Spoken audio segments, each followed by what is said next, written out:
5 senjata Anies Baswedan yang mematikan buzzer dan oligarki. Halo semua, semoga sahabat senantiasa dalam lindungan Allah Subhanahu wa Ta'ala. Amin ya Rabbal Alamin. Jumpa lagi dengan update berita hangat dan populer. Tonton terus video ini agar tahu berita selengkapnya.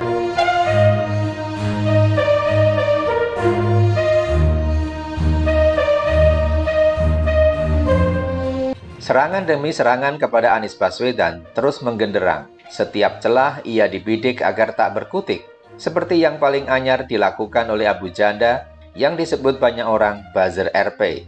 Lelaki yang bernama Permati Arya itu mengunggah ke akun sosmed pribadinya pidato Anies Baswedan yang diedit. Dalam unggahan tersebut, kalimat Anies dibolak-balik sehingga menjadi berita yang seolah benar tentang kasus ACT. Bahwa ACT menciptakan satu sistem di mana mereka yang kekurangan memberikan kepada mereka yang berpunya, mereka yang membutuhkan, memberikan kepada mereka yang berlebih.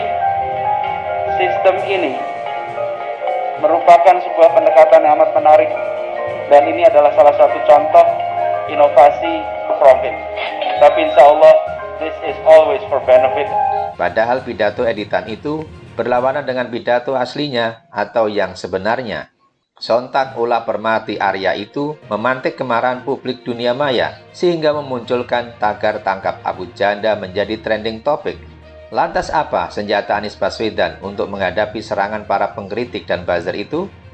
Dirangkum dari berbagai sumber, setidaknya ada 5 senjata mematikan yang digunakan Anies Baswedan untuk menangkal rudal serangan mereka. Pertama, tidak sakit hati dan rileks menghadapinya. Dianggap sebagai kelemahan, no? Mata kita 2 di depan, kalau mata kita ada 2 di belakang, kita nggak lihat, berarti salah tuh. Kita. Jadi maksud saya, rileks dengan komentar, rileks dengan kritik, rileks betul. Rileks itu bukan nggak dianggap penting ya, tapi jangan menanggapinya jangan dengan emosi intinya. Dan anggap itu sebagai masukan semua. Dalam podcast Deddy Corbuzier, Anies mengatakan bahwa menjadi pejabat publik itu tidak bisa memilih komentar orang bagaimana, sama dengan dokter yang tidak bisa memilih pasien. Jadi pejabat publik itu nggak bisa milih komentar orang itu gimana, nggak bisa. Kayak sama seperti dokter itu nggak bisa milih, saya mau ketemu pasien yang sopan aja ya, nggak bisa. Yes. Pasien itu bisa datang dengan ada yang galak, ada yang pasien yang datang dengan tuntutan macam-macam, ada yang nurut.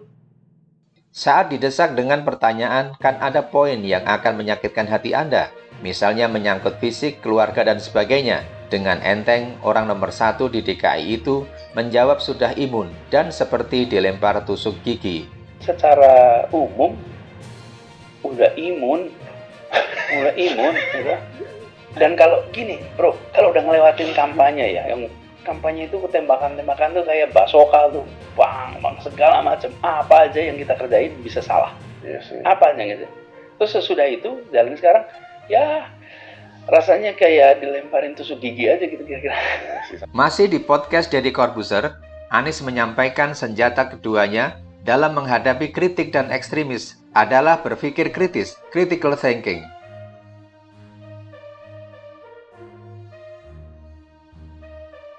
Saya tuh berkali-kali bilang gini, salah satu cara untuk menghadapi ekstremisme, apapun ekstremisme itu adalah kemampuan berpikir kritis. Kemampuan berpikir Ya, kritis. kalau orang punya kemampuan berpikir kritis, itu maka dia punya benteng menghadapi ekstremisme apapun. Senjata ketiga Anies Baswedan adalah jawab kata-kata dengan karya-karya. Hal ini ia sampaikan dalam acara yang dipandu host guide Karni Ilyas di ILC. Dengan semangat dan berapi-api, Anies menguraikan program-program yang ia jalankan di Jakarta. Karena itu, ia tidak mau menjawab kata-kata dengan kata-kata. Untuk menjawab kata-kata dengan kata-kata. Tugas saya sekarang adalah menjawab setiap kata-kata dengan karya-karya. Itu tugas saya. Jadi, semua kata-kata itu tidak akan saya jawab dengan kata-kata juga. Karena saya akan menunjukkan lewat karya. Nantinya publik Jakarta akan menilainya Dulu janji apa, sekarang hasilnya apa. Kapan itu? Dalam waktu 5 tahun. Sementara senjata keempatnya adalah fokus terhadap tugas. Dalam tayangan Mata Najwa dengan topik drama orang kedua, mantan Rektor Universitas Paramadina itu menolak tawaran dari Pak Prabowo sebagai cawapresnya. Anies mengatakan bahwa ia akan menepati janjinya fokus di Jakarta. Dan kepada Pak Prabowo saya sampaikan bahwa tugas di Jakarta itu juga besar. Inilah Jakarta, inilah orang-orang yang kemarin menitipkan suaranya untuk memilih Anies sebagai gubernur. Jutaan, jumlahnya 3,3 juta. Mereka itu tentu mengharapkan yang dipilih menjadi gubernur menunaikan tugasnya. Saya akan kesulitan menjelaskan kepada semuanya mengapa saya meninggalkan tugas sebagai gubernur untuk mengikuti sebuah pemilihan calon presiden, calon wakil presiden. Dan pada saat itu saya bilang bismillah, saya akan tunaikan dan tuntaskan kerja di Jakarta. Dan senjata kelima yang membuat oligarki sakit hati dan mati langkah adalah ia tidak menguangkan otoritas sehingga ia tidak bisa dibeli. Dengan memakai seragam dinas Pemda, warna khas yang oleh publik disebut coklat Pemda, dalam sebuah dialog Anies menegaskan bahwa otoritas bukan untuk dirupiahkan dan ia tidak berencana untuk merupiahkan otoritas. Jangan pernah coba-coba rupiahkan otoritas ini. Otoritas ini tidak untuk dirupiahkan dan saya tidak berencana untuk berkompromi dengan rupiah. Berapapun besar ukuran Anda, bila Anda tidak taat pada aturan, saya akan hadapi dan saya akan disiplinkan. Menyinggung soal buzzer, Anies menanggapi sebenarnya buzzer bukan memusuhi dia, tetapi menyerang akal sehat. Karena itu, ia tidak membalas buzzer dengan buzzer dan tidak mau sekelas dengan buzzer. Tidak perlu khawatir apa yang ditulis oleh orang di sosmed. Khawatirlah dengan apa yang ditulis oleh sejarawan masa depan, katanya. Kami jangan terlalu khawatir atas apa yang ditulis sama orang di sosmed hari ini. Khawatirlah atas apa yang ditulis para sejarawan masa depan.